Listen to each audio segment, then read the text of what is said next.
Συνδημότες και συνδημότισσες, η ώρα της κάλυψης πλησιάζει. Θα είναι μια ώρα ευθύνης απέναντι στην ιστορία μας, αλλά και στα παιδιά μας.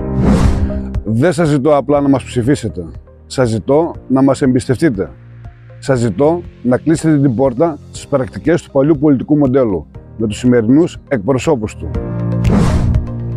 Σας ζητώ να μην υποκύψετε σε πιέσεις, παρακάλια ή εκβιασμούς. Να ορθώσετε το ανάστημά σας και να πείτε φτάνει πια.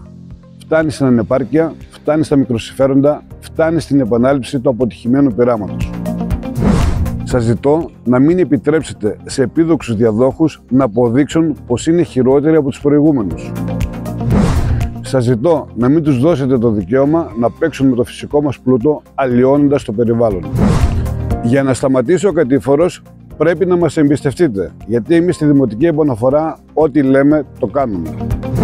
Το αποδείξαμε και θα συνεχίσουμε να το αποδεικνύουμε κάθε μέρα στη διοίκηση του Δήμου. Είμαστε απλοί, ταπεινοί, μεθοδικοί, εργατικοί, μα πάνω απ' όλα έντιμοι. Είμαστε εσείς και είμαστε μαζί για έναν ανθρώπινο Δήμο με πρόοδο, ευημερία και μέλλον.